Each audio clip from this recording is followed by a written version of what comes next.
O relatório da ONG britânica Oxfam, divulgado hoje, mostra que a riqueza acumulada por 1% da população mundial superou a dos outros 99%.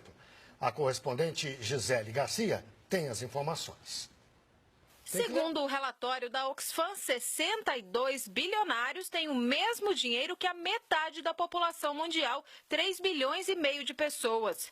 O grupo dos super ricos caberia num único ônibus e é 6 vezes menor hoje que em 2010. Isso significa que a concentração de riqueza nas mãos de poucos aumentou dramaticamente e de forma acelerada. A divulgação do relatório aconteceu há 2 dias do Fórum Econômico Mundial em Davos, na Suíça, que reunirá políticos e grandes líderes empresariais.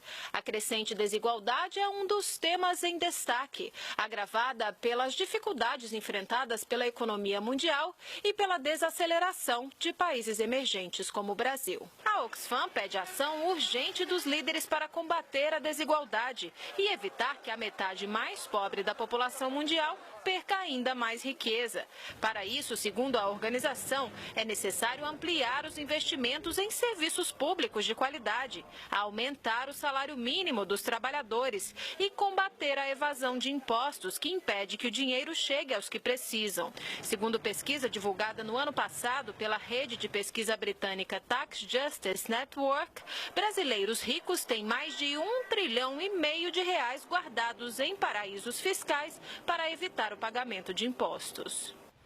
Nós voltamos a falar com o Emir e também com o Luiz Nassif. Eu começo pelo Nassif. Na sua opinião, quais são as causas estruturais para essa concentração de renda obscena?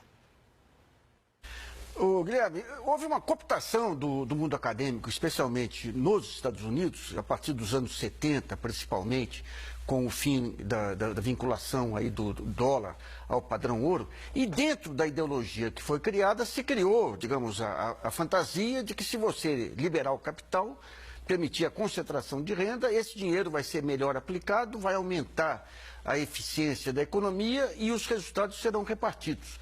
A partir dessa visão ideológica, você montou nos diversos países uma redução, inicialmente, dos tributos sobre o capital e sobre a riqueza, e, de outro lado, abriu espaço para os paraísos fiscais, para onde grande parte dos recursos foram carreados para não pagar impostos. Em função disso, você foi obrigado a reduzir os benefícios sociais, os gastos do governo na criação do estado do bem-estar social e aumentar os impostos indiretos que recaem sobre a população de menor renda. Então, tudo isso foi uma montagem. E quando veio a crise de 2008, se mostrou que toda essa montagem era falsa, que aquela história, se eu fizer lição de casa, o país vai melhorar, não era correto. Só que o controle sobre os bancos centrais desses diversos países deu uma sobrevida a esse modelo e hoje o mundo está numa encruzilhada, com excesso de liquidez, uma economia ruim aí, em praticamente todas as partes do mundo e a miséria aumentando em todos os países. Emir, é possível combater esse problema sem adotar as políticas adotadas por muitos países, como, por exemplo, políticas fiscais? Não, certamente não dá. Até porque o fator fundamental, como o Nassif mencionou, é o capital financeiro, que hoje tem uma dimensão basicamente especulativa. Ele vai para onde ele ganha mais. Então, taxar a chamada livre circulação do capital é uma das maneiras de ter arrecadações fundamentais para fazer política social, para fazer políticas de investimento produtivo. Então, na verdade, agora isso é possível fazer num conjunto de países, para que o capital não fuja de um para outro se ele é taxado num dos países. Então, é uma questão fundamental geral. Agora, não vai ser Davos que vai taxar, até porque 9 de cada 10 empresas que estão lá têm dinheiro nos paraísos fiscais, por exemplo, né? Nós estamos falando dos paraísos fiscais. O Brasil recentemente adotou medidas para trazer de volta dinheiro que saiu daqui ilegalmente, sonegação fiscal, muitas vezes até fruto de crime. Isso ajuda de alguma forma a economia brasileira, Nassif, Emir? Ajuda, só uma coisinha, o crime aí que está sendo aceito é o da sonegação fiscal e tudo. Aqueles crimes de tráfico, corrupção política não vai ser aceito. Mas esse é um dos caminhos. Você tira, digamos, esse dinheiro da clandestinidade, fecha os olhos aí para a questão da sonegação e da lavagem e traz para a economia real.